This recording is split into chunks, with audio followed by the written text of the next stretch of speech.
Speaks page. Our future is bright. Yeah.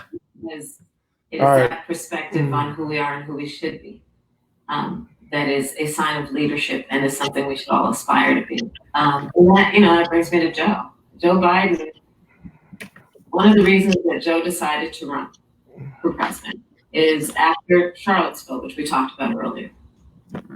It so troubled him and upset him. Like, all right, I'm share it to my page. That there was that kind of hate and division.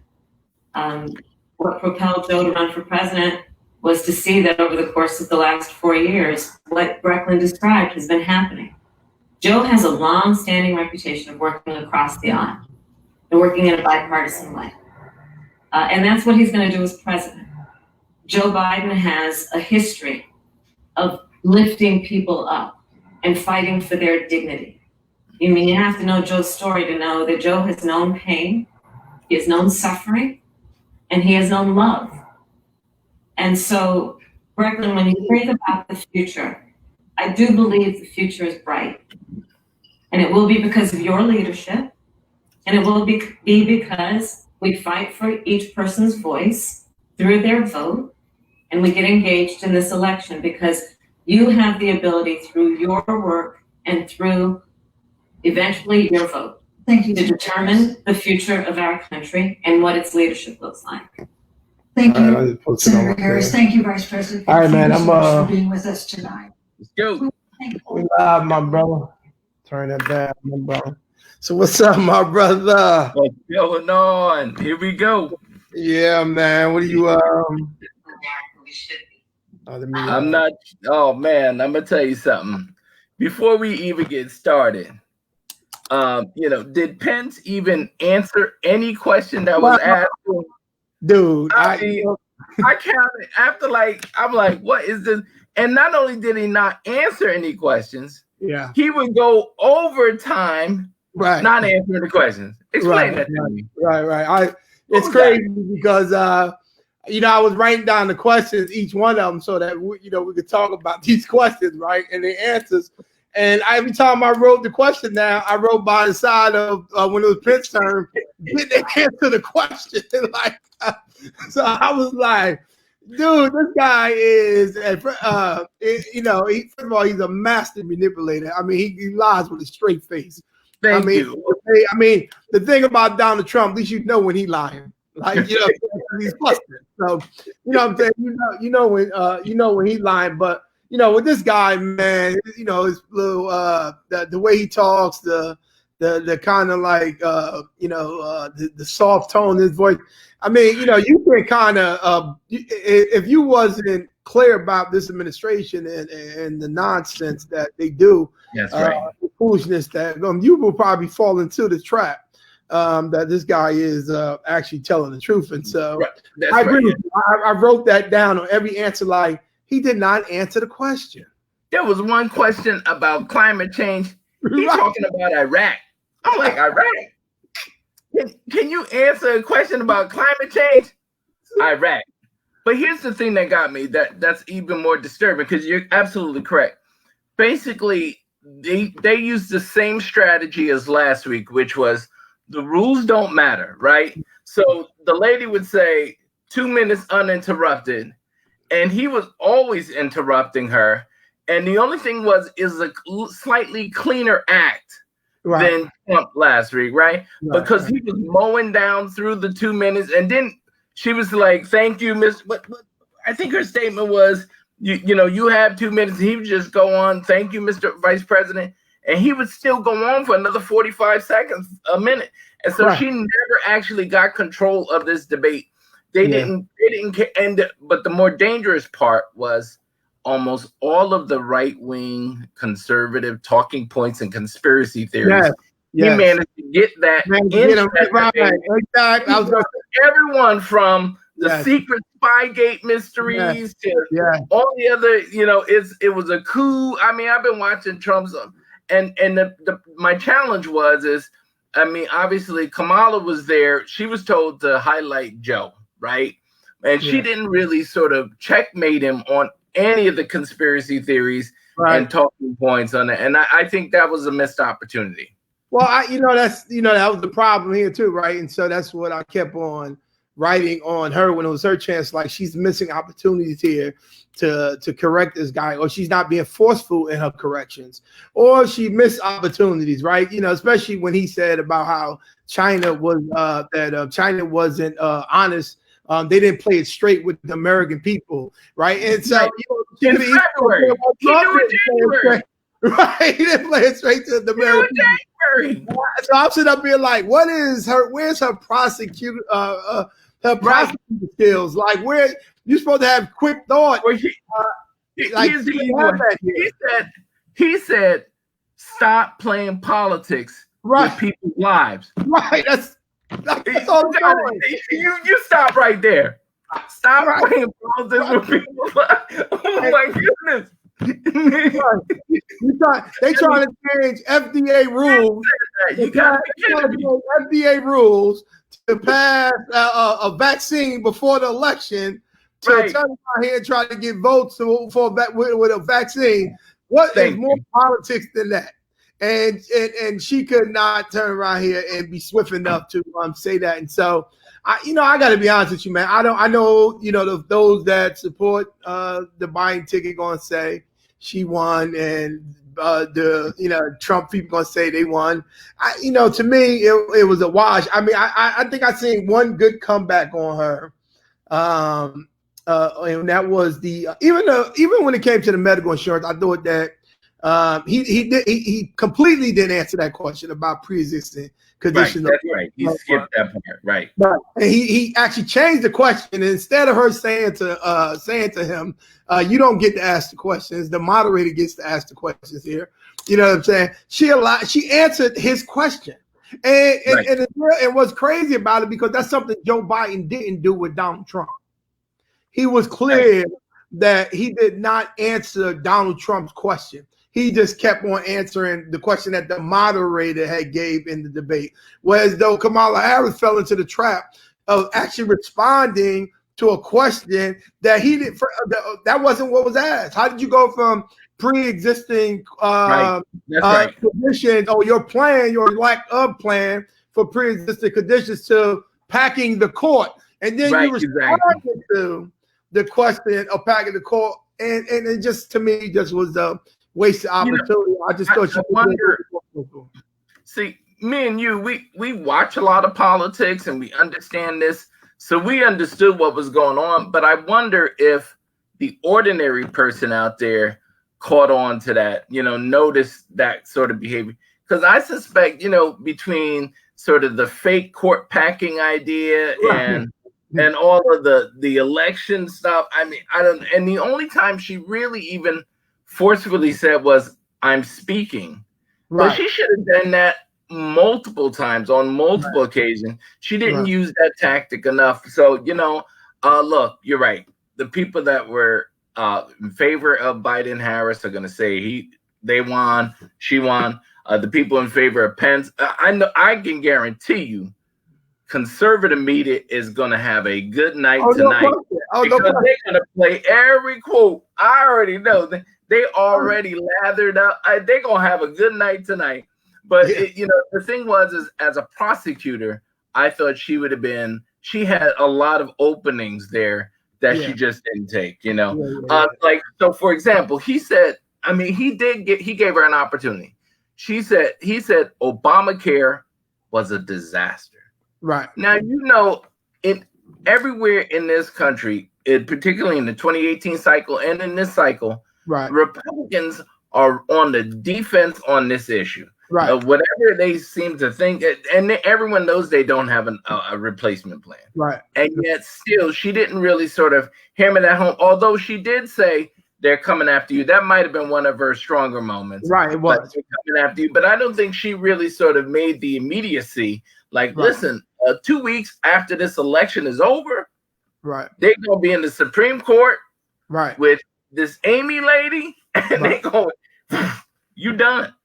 So. Right. I mean, like you said, she did say that in some ways, but I think that she missed the opportunity of pointing out that Obamacare is more popular now than it has been at any point in time since it was actually passed. And so she missed that opportunity. And to me, she missed a whole lot of opportunities that I think that she could have came back on her. I thought she had. I'm not going to say she lost the debate. I just don't think it was a win. And being a prosecutor, I just think that, especially with this guy that is just a total liar, like everything he said was just total lies. I mean, just because he said it with a straight face and soft and convincing and somewhat convincing, because I got to be honest with you, if you didn't know them, you would think that something is convincing. Just because he said it in that manner does not mean it wasn't a lie. I mean, the fact checkers are going to have a field day with this dude and talking about it. I just thought that even on the roll of COVID, I thought she had some missed opportunities there that she put out. I thought, to be honest with you, even some of the questions to me too, I don't even know the point of asking the question, the role of a vice president. Why is that the second question in a debate? Right. Like, what I'm saying? I'm like, of all the, two questions, I mean, that, like, first of all, why I don't want to ask the vice president candidates neither about about Donald Trump saying that he's not going to relinquish power. I really don't think that should be a question in the debate too. I got to be honest with you. I keep trying to tell people, this guy, if he loses, is going to relinquish power. What are y'all talking about? This country is not made up where the president of the United States, someone can lose an election and just say, I don't care about the results of the election. I'm just going to stay here. I'm not, listen, he can go to the courts. He can fight all that courts. Who would even want to live in the White House knowing they got all kinds of stuff in it? I mean, please. If I were on the presidency, I'm like, listen, I'm staying at the Hampton Inn. Right. I'm not touching anything. Fumigate this place. I want this thing sprayed down. Oh no. Yeah. Oh no. You know what? He might not you might not need for him to leave. He might just have stay there, brother. Trust me. Listen, he does not have to concede. When I hear questions of people talking about, he doesn't have to concede to lose a race. Right. That's just not how, what I'm saying, this country works. If he is outvoted, which is what we have to do, by the way, we need to outvote this guy. Stop playing around. Stop turning around here. What I'm saying, with this let's walk in the line of doing it's a 50-50 type of vote in the state we need to get out here and vote this dude out. And one of the reasons why I wanted us to actually have a conversation, because I'm so sick of watching these talk shows and hearing these so-called undecided voters, my brother. You know what I'm saying? Like, it is making me nauseous to sit up here and listen to folks talk about they are undecided. Undecided. What are you waiting for? Right. What are you waiting for? Like, what are you thinking? Right. Yeah. Even when you listen to him, around is when you say it to him, bro, that's not a good enough reason to be an undecided voter. That's just not a good enough undecided voter. And so you could tell that they just looking for excuses to be undecided in their vote so they can get attention that I'm this undecided voter. Like, I am so dumb. Like, it is very clear. I mean, if you can't see the difference, then what a Donald Trump administration look like and what a Joe Biden administration will look like at this point in your life, bro. Now, listen, if you support Trump, then you know what you get. That's why when you asked earlier, like, was there, and do I think there is some secret Trump vote? I got to be honest with you. I don't know no Trump voters that's afraid to say I support Trump. That's true. You know what? You're right. The truth, the Trump vote is loud, right? Yes. They have an identity. Yes.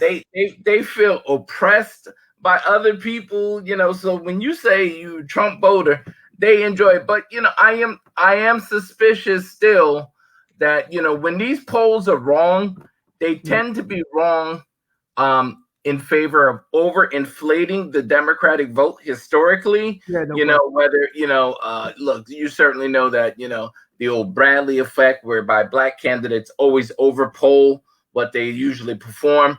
But it isn't just that.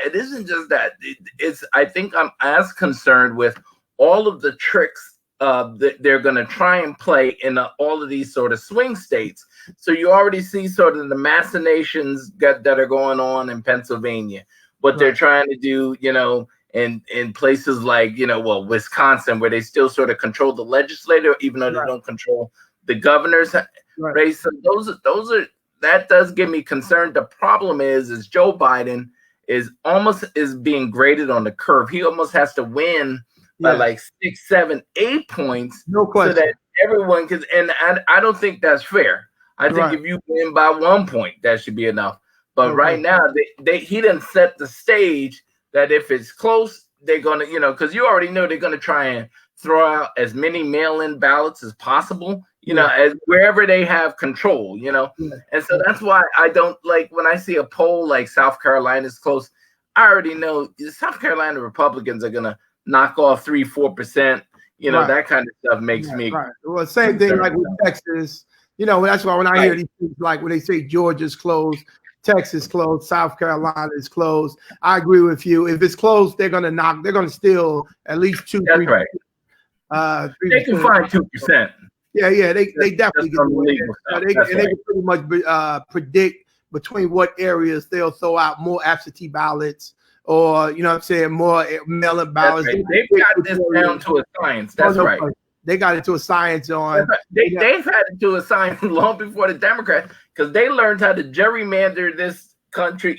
So like a state like Ohio will give you like 13, 14 congressional seats for the Republicans and 3 and 4 for the Democrats. Even though it's maybe a lean right state, but it's not the way they did. So they know exactly where they're going, how they're going to target.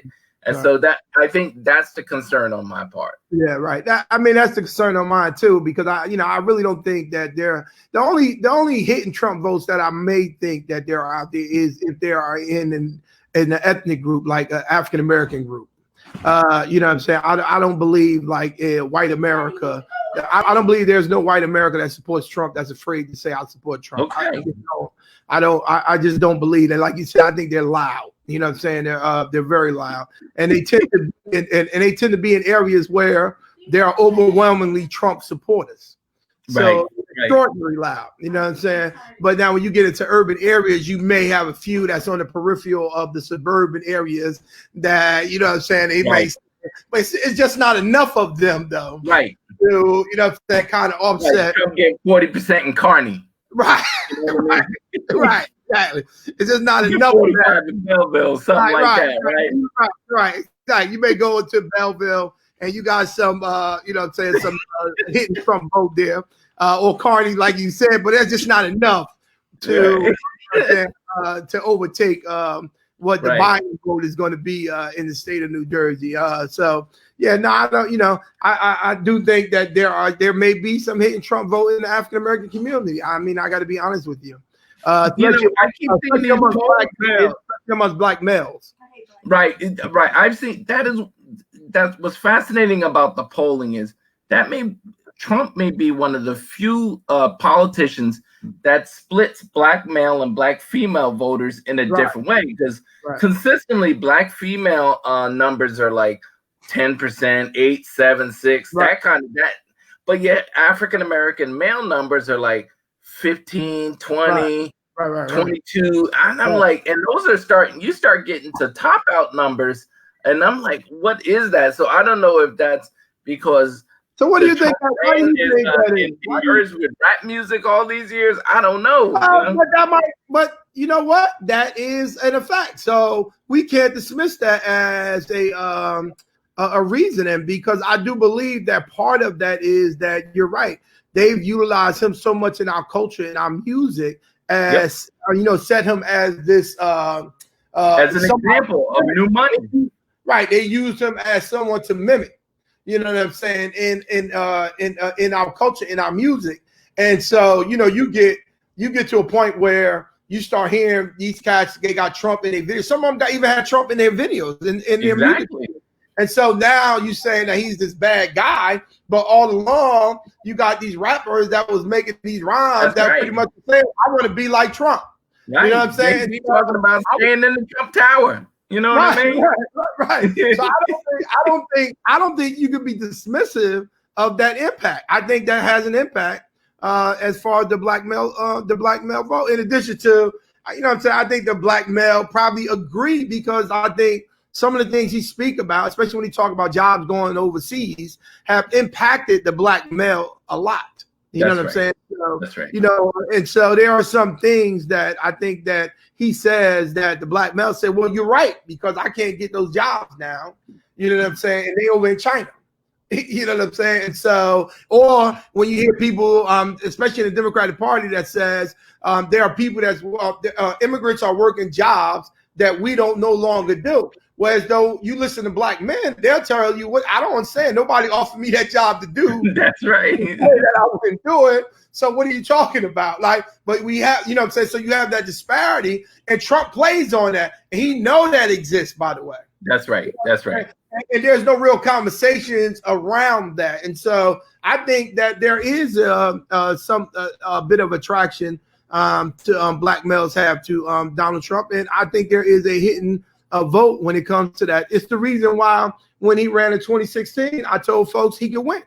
You know what I'm saying? You got to recognize a lot of that stuff when you start talking about lower African American turnout in 2016. You know, a lot of times African Americans may not necessarily vote for the Republican, but what they will do is not vote for the Democrat, right? They'll just sort of stay home. That's their sort of, you know, vote by, you know, rejecting everything there. And so I think that's a big difference. And so I'll be interested to see what those numbers look like, because that, you know, that can make a difference. You know, if you can pull 16% of the African-American male vote, that might be enough to swing a close state like Florida, swing a close state like North Carolina. Those kind of states there hang in the balance. But, you know, we're going to find out soon. That's one of the reasons why, you know, with Trump and them challenging the whole Mike Bloomberg paying for, I was like, I don't know if I would play it that way if I was a Trump campaign. You know what I'm saying? I would probably play it differently. Like, okay, you go ahead and play it, but understand they the ones who pass laws to get you in jail. I made the laws for you, help you get right. Exactly right. And I'm glad to know he's paying your fines. You know, that means you vote for me. You know, I don't. You know, they fighting that, but I was like, I don't know if they should play it that way. They probably can peel off some of those votes. Because that's another thing that plays into the black male, right? The fact that they have been unjustly impacted by the justice system, and so you know what I'm saying. So between jobs going across seas, or folks saying that there are jobs out there that we don't want to work, or the justice system, you know what I'm saying. There is a lot of reasons for African American men to say, well, I don't necessarily trust. You know what I'm saying? Everything not trust the system at all, right? That's right. Either party has not done me well, right? And so that was the whole logic behind Trump saying last time, "What do you have to lose?" That's right. You know, I mean, unfortunately, I would think you would have learned a lesson by now. You got a lot to lose. You know what I'm saying, with this guy. But you know, the problem is though that there are some people who believe they don't have nothing to lose because they don't really have much now. You know what I'm saying? So me and you looking at it. And they just don't understand enough of the recent historical behaviors of the political parties to really sort of navigate their way through this. And that's a shame, you know? Yeah. So what do you think? What do you think about the state of the race? Okay. So look, if the election were today, first of all, I wouldn't bet any money on this at all. Okay. I'm watching the polls. The polls over the last week or two have started to show Biden lifting that gap 9, 10, 11, 12 points. But I don't believe Trump's going to lose by 12 points. You know what I mean? I think Trump has. Well, listen, that might be possible in the popular vote. I'm not going to be 12 points. You'd have to shoot me. I just don't know. You know what? It's all a matter of turnout, because I suspect, you know what, Trump got 63 million that first time. Yeah. For the most part, we've been on. You know, he talked about I could be on Fifth Ave, shoot everyone in the face, and not lose a vote. I'm gonna tell you something. Those 63 million We done seen him shoot so many people on Fifth Avenue in these last 4 years. Right. He gonna get at least 63 million. Right. And Right. if this is a high turnout election, he might get like 67, 68 million votes. So the question is do I think? So the question is really, can Biden top 68 million votes? And I suspect he can, and as long as it's stretched in the right places, I think he will win. I just, if I had to bet that Biden would get over 300 electoral college votes, I would still say that's 50-50. Yeah.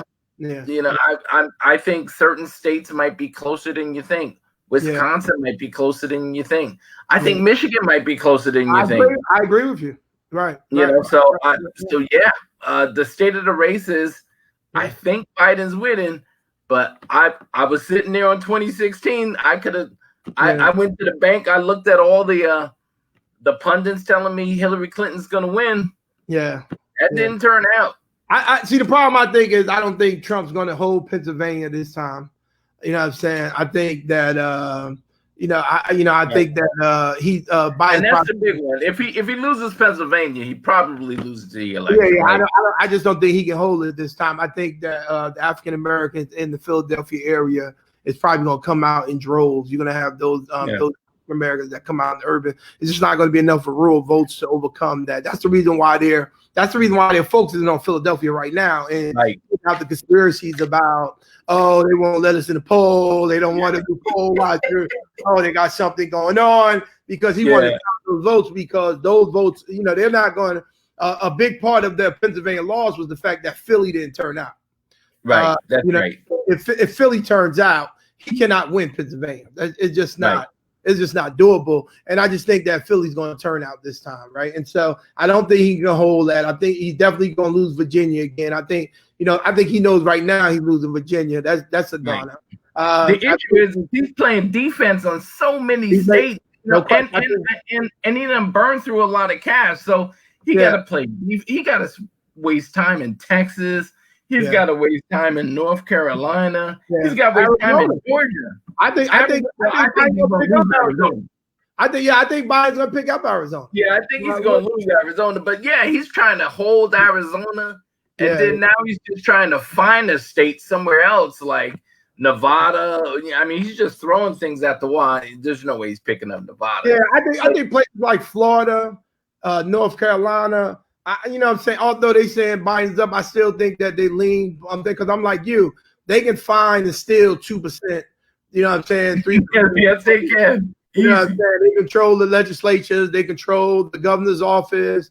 They can actually find the means to steal 2-3 points. I mean, in North Carolina, you would have to have an overwhelmingly early vote in the African American community for that to come out, and that may be possible. Let's see. But I mean, for North Carolina to go by his way, you definitely got to have the lines that you saw. If you can't duplicate the lines in the first Obama race in North Carolina, it's just not going to happen. They will find that 2 to 3% where they're going to throw out. That legislator is strong, right? I mean, they just now. I mean, I think the Democrats are going to pick up 2 House seats in North Carolina because they had gerrymandered that state. It has 13 districts. Right.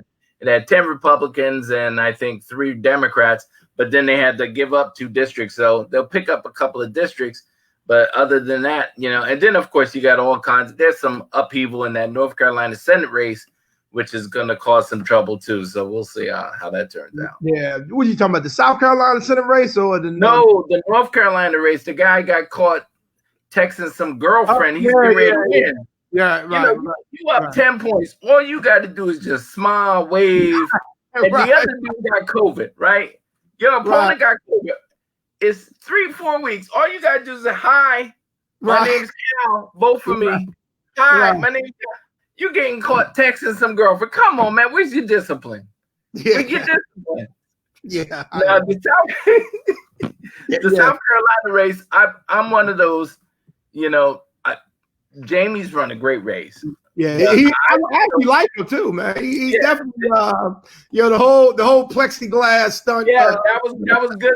That was showmanship, right? That was good showmanship. So, you know what I'm saying. So I actually, I like him. I just think, he remind me of I just looked at him at that debate, though, to be honest with you. And I was like, I know the white folks in the South are sitting there looking like this uppity. Like, I'm not. Like, I'm gonna tell you something. For a minority party, South Carolina Democrats consistently find good candidates to run statewide, even though they're not necessarily going to win. But what they really are doing is keeping the South Carolina Republican Party in check by running some solid candidates. And so I do appreciate that. You know what I mean? Yeah. No, he's definitely a good candidate. I think that he definitely scanned the mess out of Lindsey Graham. Right. And he's got a lot of money to spend. You know what I mean? A lot of money, man. This dude, I mean, his brother's raised, I think, $60 million. Exactly. I mean, are you kidding me? I made for elected for that. Like $20. He done raised presidential money. Exactly. But I think he's as far as an African American Democrat running statewide, I think he's really there to break through. I think a few years ago they had a gentleman named Bakari or something that ran statewide. And he didn't, but I think that was a Republican cycle. So that, you got to discount that. But I think he's going to get, I think he'll get his 46, 47%. And if things break their way, who knows? You just never know. Brother, they're going to steal, brother. Yeah, they're going to. This guy, if you can't bake in an extra 6 points.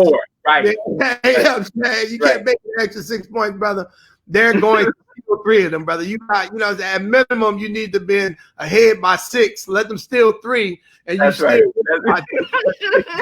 I'm telling you right now, brother, they're going to rob that brother just like that man robbed Stacey Abrams. That's correct. That is correct. I mean, it's clear that you got to be way up in order to win. You got to be way up. You can't be close, and it's clear that he robbed Stacey Abrams in Georgia. So what do you think the best moments of the debate were? Let me see. I think again it's the they're coming for you. The few times she did that early on, I think certainly I thought she made some. You know what? I thought she could have won the COVID debate much more stronger. I mean, she had a layup issue right from the start.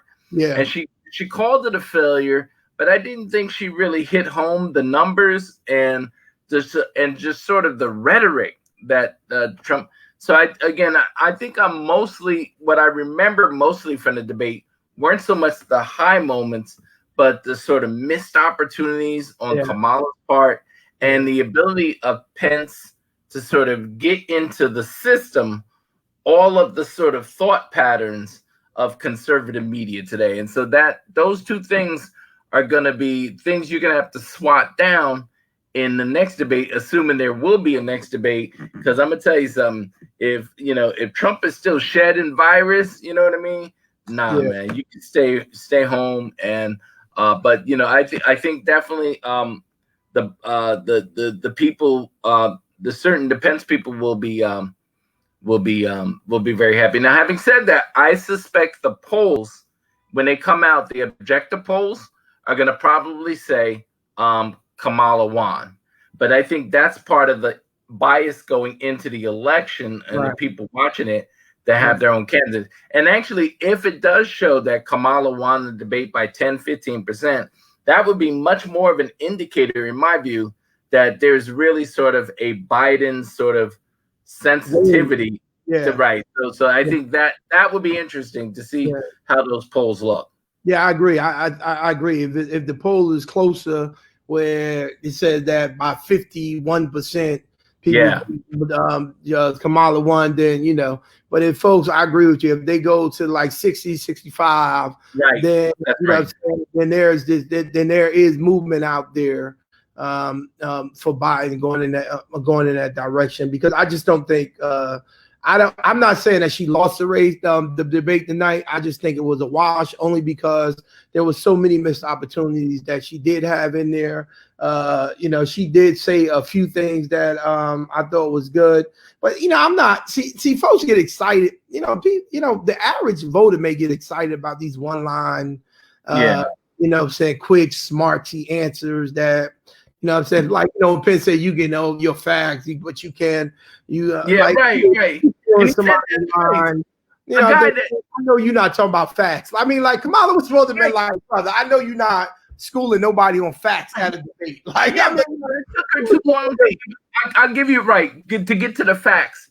Right. It took her like a minute and a half to get into the fact that the Trump administration, when they came into office, took the word climate change off the webpage. Yes. Couldn't even say the word. It was like, are you kidding me? Right. Can't even say the word climate change. Come on.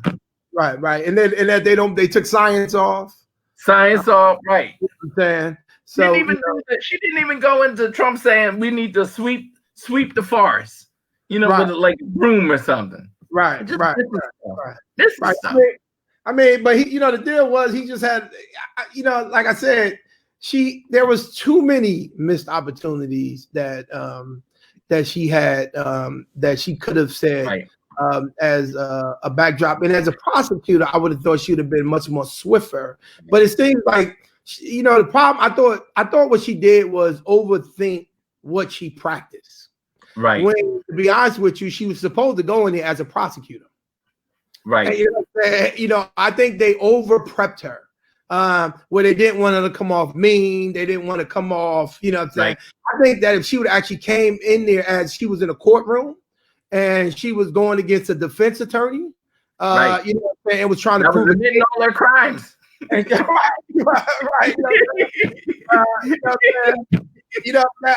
Right. So,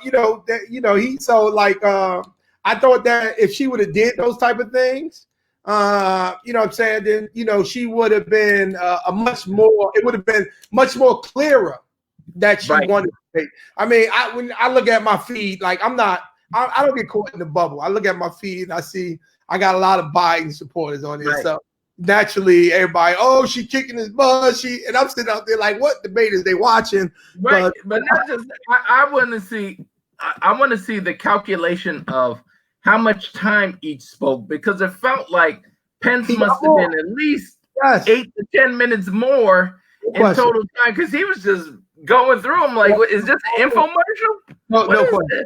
So we got Josh actually agrees with us. Yeah. That there was some missed opportunities.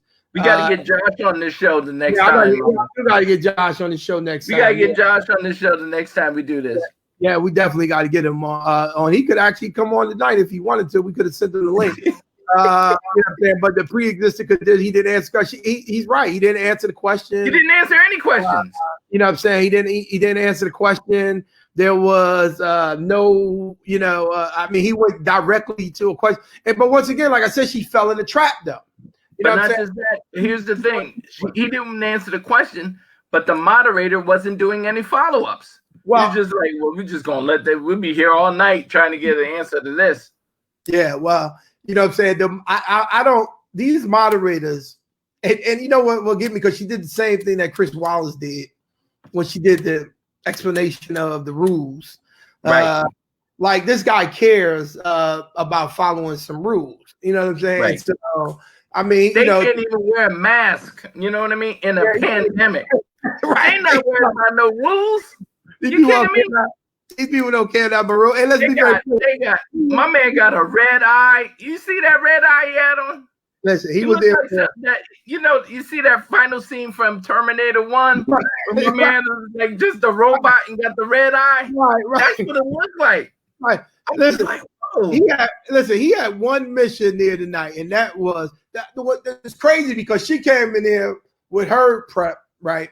But you can see his prep was he had one mission in there, and that was to defend the balls. You know what I'm saying? At all costs. You know what I'm saying? If she talk about the taxes, you're gonna say he paid millions of dollars. If he talk about failure, he the best there. I don't even understand why she does not. I didn't understand why she didn't attack the whole. It almost seemed like kind of a dictatorship type of regime. But here's the thing. He got her to say all of their little talking points. Yeah. So he got her to say about raising taxes. Again, you got to frame it differently. He got her. He kept pushing this whole Green New Deal thing. He did that like 2 or 3 times, and she didn't really sort of slam those things. And so all of those, remember, anytime you're not talking about COVID, that administration, they are happy, right? And so I thought she fell into some of the framing and talking points that they wanted her to say, and I think for him, he had a good night. I'm sure they're very happy. Yeah, I'm looking at all the morning shows. Telling how you want. The headlines now that's coming out. They coming up on my screen, and I'm, they already putting Pitts as being the bully because he was talking over her, and I'm saying all that. But okay, that was how they. Okay, that's how they're gonna spend. Listen, what did they expect? What did they expect? Right? Well, and you know what? Listen, Kamala's in a almost no-win situation. As an African American woman, if she says something too loud, then she's rude and that kind of stuff. So all she can really do is just sort of give him the side eye, right? Like, right. So that was her response, right? She say something to him. But this was the time she was supposed to be rude. I mean, that's right. Let's be very clear. Our politics today, the way Donald Trump has lowered the bar in politics. That's right. That's the norm. And you know what I'm saying? As far as I'm concerned, it is easier to ask for forgiveness than to ask for permission. That's right. You know what I mean? Right. That is the norm. So, you know what I'm saying? I don't think he had to be. I know, like I said, I think they over prepped her. They wanted her to, make sure that she did not show those type of traits. The angry black woman, they wanted to make sure. But I think they should allow her to be a prosecutor. I think they should have set up there, go and be forensic about it. That's right. Exactly. Yes, go in there and be the prosecutor and go up in there. And every answer should have started with Donald Trump said, boom, boom, boom. Yes. And then you just go from there because he leads you all the way home with how you need to respond to the question. So I don't know. Yes. The packing the court question, I thought that, you know what I'm saying? I didn't think she gave a the answer to the pack in the court. Here's the answer to the pack in the court question. What the Republicans are doing now is packing the court. Yes. They had Garland 9 months out, didn't even give him a hearing. Yeah. Here, they're not even going to give you your stimulus response before they would do this pack in the court. Yes. That's back in the court. Yes. And so you don't even have to worry about that because not only did they get away with that one seat, they're going to get this one too. Yes. So, I mean, it's just that's the answer. You're giving a better defense than what she said. I mean, even but that answer is so clear. Listen, even when it came down to a woman's right to choose, I think she could have been a lot more forceful. When it came to a woman's right to choose. You know what I'm saying? So, Josh said you spot on. Now, you're right. He is spot on, you know what I'm saying, Josh, because, clearly, and Josh saying that the debate rules did not allow her for the period prosecutor. I don't know about that. I don't believe the debate rules didn't allow for her to be a prosecutor. I think that if you got an opportunity to answer a question, right, then you have to fall into what you're comfortable with. And if being a prosecutor is that, then prosecute. You know what I'm saying? Pence did I got to be honest with you. If I read you off all the, because I wrote all the questions down, right? If I read you off every question that was answered by the moderator, I think only 2 of them out of the 9 things that she talked about that Pence actually talked about. I think it was only 2 of them that he actually said so. Every question that was asked, Pence answered what he wanted to answer. That's the playbook that they use, the same playbook. That's right. It doesn't matter what the question is. It's you're just going to use up your time, right? He just use his time to answer what he wants, and he did an effective job, like you said, of making sure that every time they asked a question, that he pushed the Republican talking points. That's right. Agenda. That's right. He made sure that when they sat up in, they prepped them. They said, "Make sure you talk about this. Make sure say this. Make sure you say that." He made sure that every single one of those questions, he was able to do that. she didn't do that, and because of that, she wasn't able to score those body blows that she needed to kind of put him down. Because he definitely was susceptible to the body blows. That's right. But the problem is if you don't if you keep on, missing the body blows. Well, he was talking the whole time, but still he left a lot of openings, particularly I would say it probably started before Trump, but certainly during Trump, the Republican perception of reality and the way they construct reality has just really gone off on a tangent, so that if you turned on conservative media and you had just been watching regular media for a long time, you wouldn't know what they're talking about half the time, because if you watch enough conservative media, they're going to talk about Flynn, and they're going to talk about Roger Stone, and they have this whole idea. They really believe in the deep state. A lot of their QAnon stuff starts to sort of when you actually believe someone is running a pedophilia, that kind of stuff. You are out there, but honestly, this is all part of their narrative, how they're constructing reality. And he was able to get a lot of that stuff in there. Listen, Lamar, he even brought up this whole Russian. That's right. The Russian talking point about the intelligence report about the Hillary Clinton campaign. He brought that up in a national debate. That is right. That's the talking point. Oh my God! He brought that up in a national debate, and she didn't counter that. Rahma, the Senate already said Russia interfered in the 2016 campaign, trying to help Donald J. Trump, and that they're interfering this time also. Right. And yet he took the issue. What are you doing? It was bedeviling just watching that. I can't. The political article that just came out says Kamala Harris and Mike Pence dodged questions all night. No, it wasn't just all. It was. But they said both of them dodged questions. So she did. I think she dodged the Supreme Court one. I think she did pretty much answer the rest of the questions. I'm gonna tell you something. When it comes to it, would be like she didn't answer. I've had those questions when I was in college, and you don't know anything about what the teacher just asked, and you just start writing stuff. You'd be like, you know what? I'm just gonna say stuff. And hopefully I get some points. And that's exactly what Pence was doing. It was bad. Yeah, no, he did he definitely benefited. He definitely I can guarantee if you go on Fox News right now, and I'm sure I already know they're all they're all they lapping it up. They're gonna talk about how he. You know what I'm saying? And they're gonna go by the little one-liners or the little smart mouth that. Right, exactly. They'll go with the little smart mouth. But the other thing about this too, man, is oh my God, I really want to know what the how many people watch this debate, man. I can guarantee you that the debate was turned off very early. Right. Exactly. You know what I'm saying? I mean, I said it.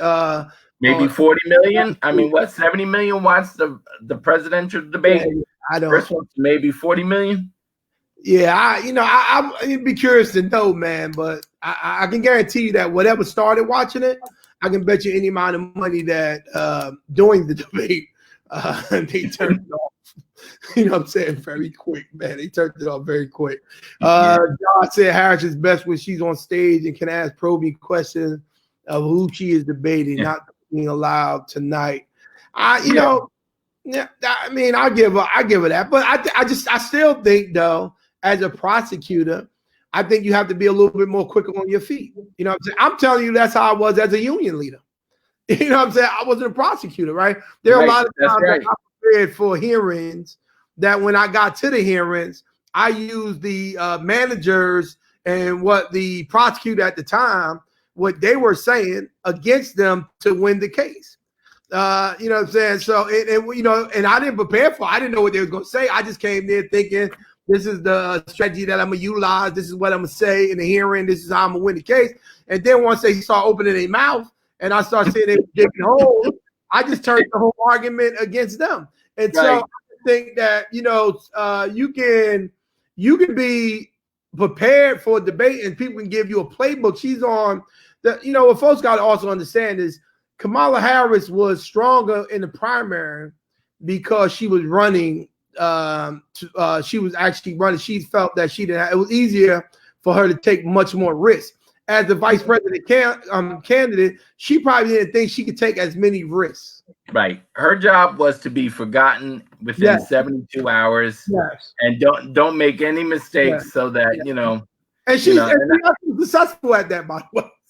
Yeah, I think she probably did that, right? So Pence had his moment, and the good thing about all of this, no matter what the debate is that Donald Trump will trip on his own message. You know what I mean? And then that will dominate the next news cycle. Conservative media has been talking about hiding Biden in his basement. Biden didn't have to campaign because Trump was punching himself in the head every other day with something stupid. Right. It's just So I mean, even the whole COVID outbreak is just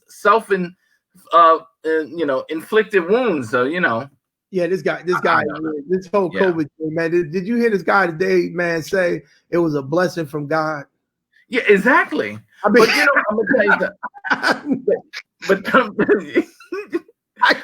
that's what I'm saying. Like, every time that sort of dominate news cycle. Yeah, man. I don't know, dude. I just don't know how, bro. This guy every day. This dude says something out his mouth. You say he can't get no more ridiculous than what he say. Some other ridiculous stuff the next day. Like he really said it was a blessing from God to get a disease that may have killed him. And so it might still do some damage to him. Because it ain't over yet. He still got it in my man is hopped up on Regeneron and all kinds of Remdesivir. You know what I mean? And he actually talked about it as a blessing from God. And the problem is that he is telegraphing that to his supporters, who are these godly, who a lot of them are these Christian conservatives or whatever. Listen, who now may go out there believing. I'm gonna tell you something. From God. Listen, I actually, Rob, you are on to something. I actually think a lot of this talk is very intentional. Sometimes you think he's just sort of talking loose, but he's done certain things like look up to the sky and say, "I'm the chosen one." Right. So and even when he got back into when he came back to the house on Monday, right? Was that Monday when he came back? And then he filmed it, and he said, everyone kept talking about don't let it dominate you. That was the word they sort of heard. But I heard the word that really caught on to me, which was when he did the maybe I'm immune part. Because again, he's doing that whole sort of I'm bigger than life. I'm God-like. So he's sort of building into that myth. So to me, that was the word that I was like, Trump is like, listen, Trump is having like 2 or 3 conversations. There's one conversation you hear. He has a whole sort of subtrack where he's just sort of talking to like his little minions in their own little language. And I think people are missing that. Sometimes you miss, like when Trump starts tweeting all the time, talk about Second Amendment, Second Amendment, Second Amendment. He's just pounding that home. He's basically saying, get your guns. Get your guns. Right? Get your guns. Get your guns. Get your guns and get ready. Your guns. Yeah, right? Yeah. So, I mean, he has a way of having a conversation. Well, the problem here is that they want to do herd immunity. I mean, the truth, he just don't want to say it. The whole notion about, I had to do it. So what he really saying, to be honest with you, is like, you know what I'm saying? I intentionally caught COVID so that I can show you not to be afraid of COVID, that, you know what I'm saying, you can beat it. So everybody just catches so you can get immunity. Now you got the immunity. You know what I'm saying? It's a blessing. These guys, they don't change direction at all. He's just going to turn your weakness into a strength. It is a master class in just, gaslighting, turning, But the problem, though, Lamont, is that a lot of those people that, especially these, they believe. They believe that. So I mean, these folks who believe, you really gonna have, I can guarantee you got people out there now that follow him that say, I need to catch it so that I can be immune like my president. You know what I'm saying? If Trump had a rally, yes, and he said no mask wearing, let's pack everyone in tight, I guarantee you he'd have 20,000 people there ready to go. With him being COVID, you know what I mean? He could cough on them. They were like, "Oh, thank you, Mr. President." I'm like, "What is going on?" Right? Listen, not understanding that the president coughed on me with COVID. I'm good. Listen, Lamont. The reporting. They should have did more reporting on the comment that he made when he first found out. When he asked him, was he going to die like his friend? Now here's a guy that when he first found out he had COVID, it was reported that he had asked the doctors, am I going to die like his friend who had died, right? Which shows he was scared that he had it. Then he goes to the hospital. He uses this experimental drug that gives you immunity, that gives you some sort of antibodies, right? And then he get pumped in with this goddamn steroids that kind of gives him new life and shit. He throws a bunch of go to Diamond Jim in Maplewood and start looking with the boy. He throws some makeup on his face and he get before the camera and he say, I defeated COVID. I brought it from you. I'm letting you know that I'm strong. It is a blessing from God. And I'm showing you the way. And these fools go out here and catch it. And they're not getting that goddamn that's right. Damn thing. That's right. Welcome to the community hospital. Right.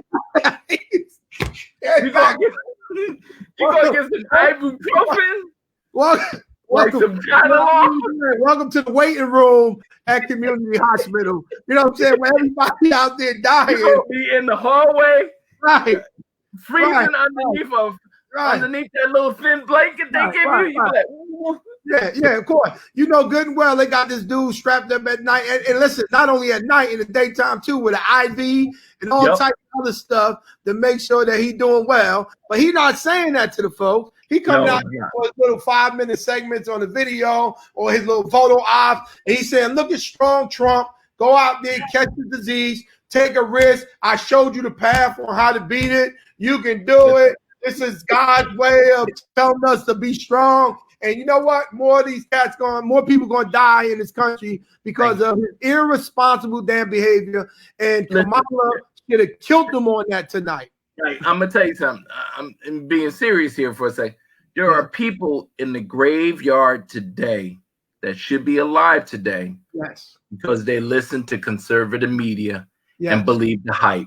Yes. You know, once conservative media went into it's just a flu or it's a Democratic hoax, they really, I mean, it's one thing to support your side, you know what I mean? Yeah. But it's another thing when you got to have an ethical boundary when you start leading people to their death, you know what I mean?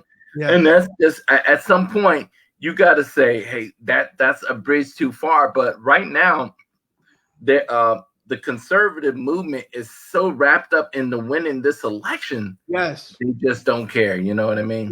They don't care, man. And it is sad, man. It's gonna be my last words for the night because I was up. But you know what I'm saying? It's sad, brother, to see that we got the president who's irresponsible. And to be honest with you, the vice president is just as irresponsible. The leaders in this country, man, taking us down this wrong road and not making sure that people are cautious and taking care of themselves. And like you said, you got more people dying that don't have to die. I've lost a lot of Lodge brothers. People in the city of Newark, people that would have been here, man, if it wasn't for this virus, and making sure that wearing a mask. I wear a mask every day.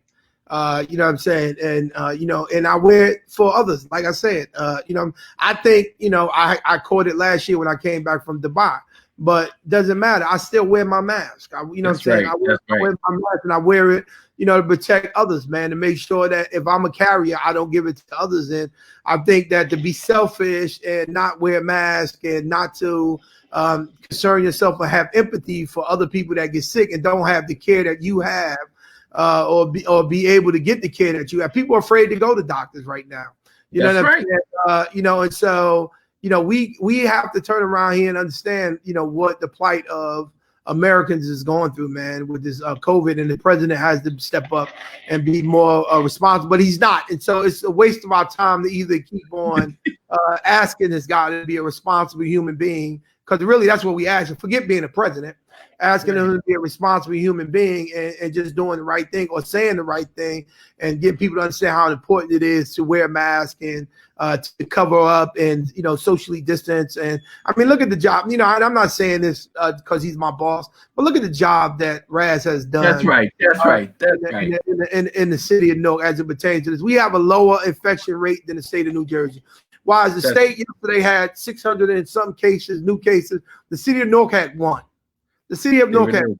And you know why that is? Because probably about 75% of the residents in the city, we still got some of them out there not wearing it. But I'm telling you right now, you can walk down the street and you can even see the people that are homeless or the folks that just hang, they wearing masks. You know what I'm saying? Right. They're wearing masks. Right. The majority of them wear, and it's because their leader has constantly given them the understanding how important it is, and he hasn't let up, and he has not been afraid to say, I will close it up if you don't follow the order. I'm not going to say something, and I'm not going to send people to go check up on to make sure y'all follow instructions. I mean, he has been on it from the beginning, on top of, and I'm telling you right now, brother, the infection rate in the city of Newark is much lower than the state of New Jersey because of that. And you know what? That can be duplicated. He doesn't have to reinvent the world or take credit for what he's done. The bottom line is, it's very simple. You can do that as the leader of the damn free world and just stand up and get people to understand. And if you can get the majority of your residents to wear masks, you will cut down on the spread of this damn virus. And we can have more. And so we can get back to normal at some point, We get back to normal, because it's going to be a long time if we don't, Lamont, bro. That's right. And listen, I'm tired of it too. And I think we all would tell you we tired, but we don't want to die neither. You know what I'm saying? That's right. I would rather turn around here and wait a year and a half, having a bored life than, checking out earlier than what That's right. That's right. Listen, man, thanks a lot, brother. We got to do this once a week, man. You got it. So, we got to make sure we invite Josh next time. Yeah, we definitely going to do that. Let's find I want to do a date and time though, man, where we pick and we just do it like once a week, like either Saturday. It don't have to be. You let me know. We'll figure it out. We'll exchange messages. All right, my brother. Thanks a lot, man. Good night. Everybody. Good night.